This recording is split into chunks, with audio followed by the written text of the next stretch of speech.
Tension పడకు. నీకోసం వాడు కోడల్ని తీసుకురాలేడా? పెళ్లి చేసుకునే పనికి మనోడు ఎవర్రా?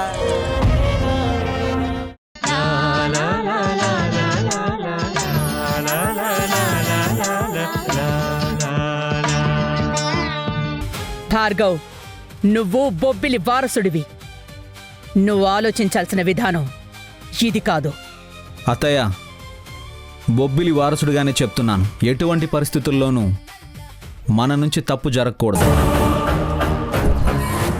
ఆ గుడి ధర్మకర్తగా దక్షత శాసనం చేసిన తర్వాత ఆ శాసనం ఎప్పటికీ నిలిచే ఉండాలి. దాన్ని మనం తప్పకూడదు. అందుకే తన మాట నిలబెట్టడానికి ఆ గుడిని వాళ్ళకే అప్పగించాలని నిర్ణయించుకున్నాను.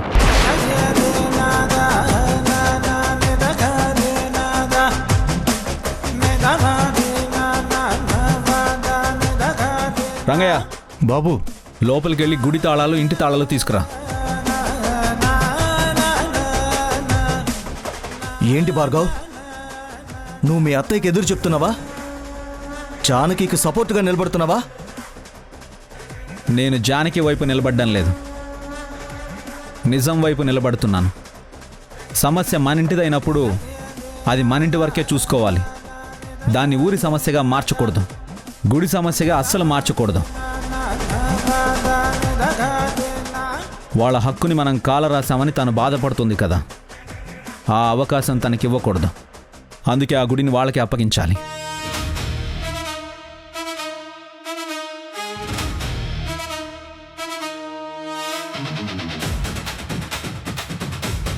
ఇదిగోండి బాబు.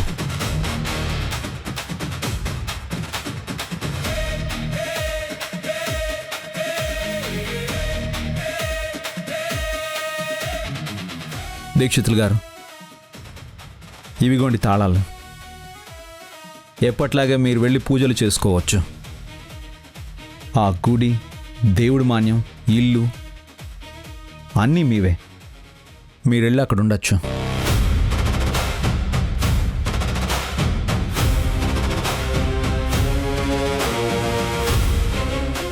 జానకి, నువ్వు కోరుకున్నది ఇదే కదా, సాధించావు కదా, ఇంక వెళ్ళు.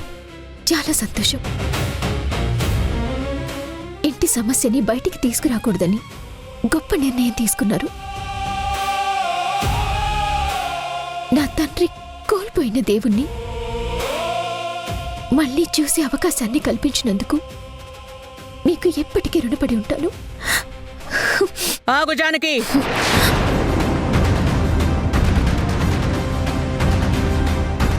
ఇక్కడి నుంచి మీరిద్దరూ ఒక్క అడుగు కూడా వేయడానికి వీలేదు. ఏంటి భార్గవిది? మనం ఎంత నరకం అనుభవించాం, మన పరువు ఎంత పోయింది. ఈరోజు అందరూ నన్ను చూసి నవ్వుకున్నారు. ఇప్పుడు కూడా ఆ జానకి అనుకున్నదే సాధించింది.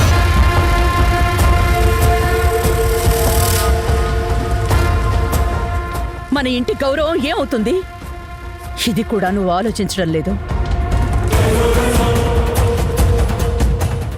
ఈ ఇంటి మనిషిగా నువ్వు మన వైపు ఉండాలి, కానీ ఇలా పరాయి మనిషి గురించి ఆలోచించడం నాకు నచ్చలేదు.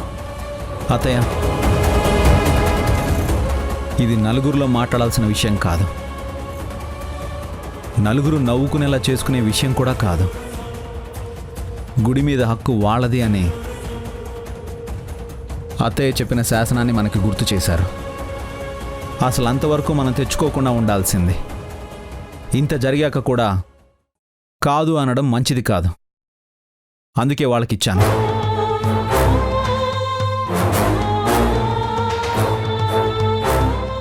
అయినా చెప్పాను కదా అత్త, ఇది మన ఇంటి సమస్య అని. ఇక్కడి వ్యక్తుల వల్లే ఇదంతా జరుగుతున్నప్పుడు బయట నుంచి జానకి వల్ల జరుగుతుందని మనం ఎలా అపోహపడతాం?